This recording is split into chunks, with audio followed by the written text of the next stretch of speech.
Hello students, I am Aarti and I heartily welcome you all to my YouTube channel Aarti Education World. My dear students, इस video में हम आपकी 8th class की सामाजिक विज्ञान विषय की वर्कशीट नंबर 29 पढ़ेंगे जिसकी डेट है 29 जनवरी 2021। माय डियर स्टूडेंट्स, ये जो आपकी वर्कशीट है ये आपका जो इसका टाइटल है राष्ट्रीय आंदोलन का संगठन, जो हमने पिछली वर्कशीट में भी पढ़ा था 1970 के दशक से लेके 1947 तक। मतलब जो 1870 में जब ये हमारा राष्ट्रीय आंदोलन चला ज़्यादा, तो उससे लेके जो हमारे जब तक हमें आज़ादी मिले, जब तक कैसे संगठित हुए राष्ट्रीय आंदोलन, उसको पढ़ेंगे इस वर्कशीट में। अब देखते हैं उभरता हुआ राष्ट्र।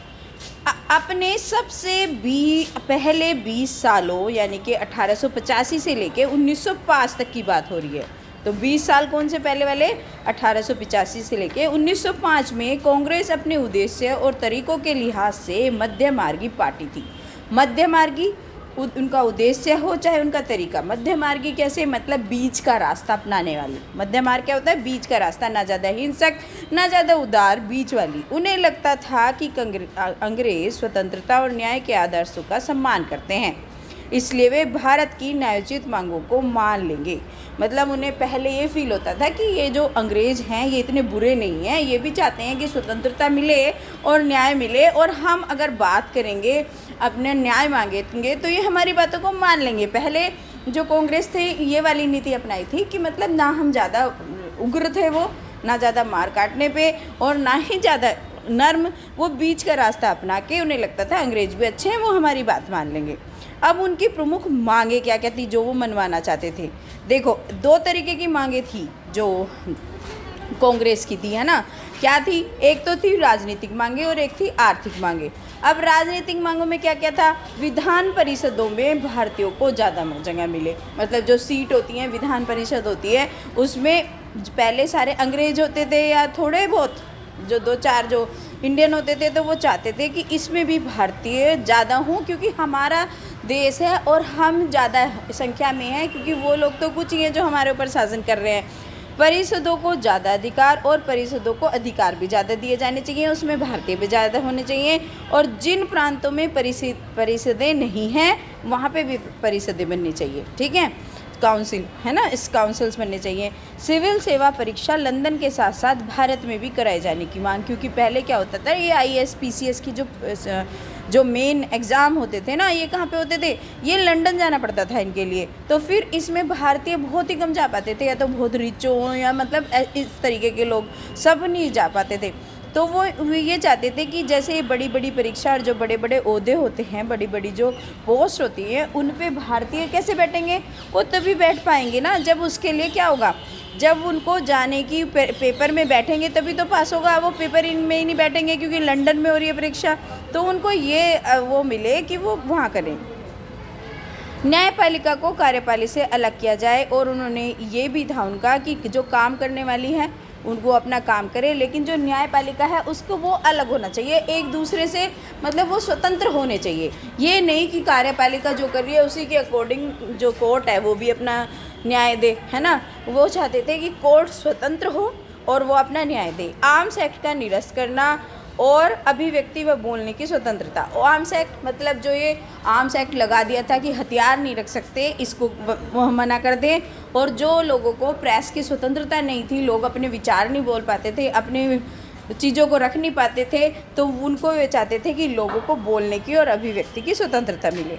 आर्थिक मांगे, कुछ आर्थिक मांगे भी थी। आर्थिक मांगे क्या थी कि एक तो लगान कम किया जाए, जो टैक्स लगता है वो कम हो।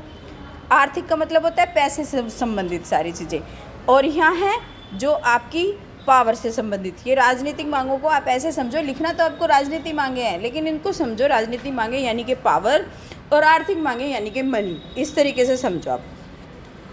फौजी खर्चों में कटौती, और जो फौज के खर्चे होते हैं वो इतने ज़्यादा थे तो उसको भी बोल रहे थे कटौती करें। सिंचाई के लिए ज़्यादा अनुदान की मांग, और क्योंकि सिंचाई के लिए जो खेती होती है उसमें पानी वानी देने के लिए पैसे की कमी पड़ती थी किसानों को, तो वो क्या चाहते थे, इसके लिए हमें ज़्यादा फंड मिले। वन कानूनों में अधिकार, वनों के कानूनों में भी सुधार करवाना चाहते थे वो। और विदेशों में भारतीय मजदूरों के साथ जो खराब व्यवहार होता था, जो दुर्व्यवहार होता था, उनको भी सही करने के पक्ष में थे कि वो उस पर भी रोक लगाई जा सके।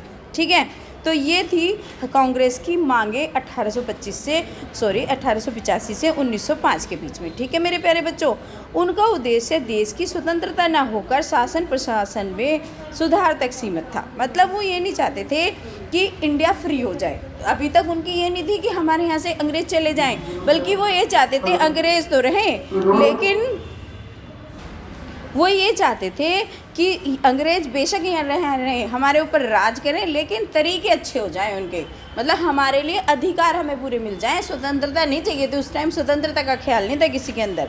तो देखिए मध्यमार्गी जो कांग्रेस के तरीके थे वो क्या क्या थे। एक तो आवेदनों प्रतिवेदनों द्वारा सरकार के पास अपनी बात पहुंचाना, मतलब किसी भी तरह एप्लीकेशन से या किसी उससे लेटर से वो अपनी, जिससे वो अपनी बात तक उन तक पहुंच जाए, है ना।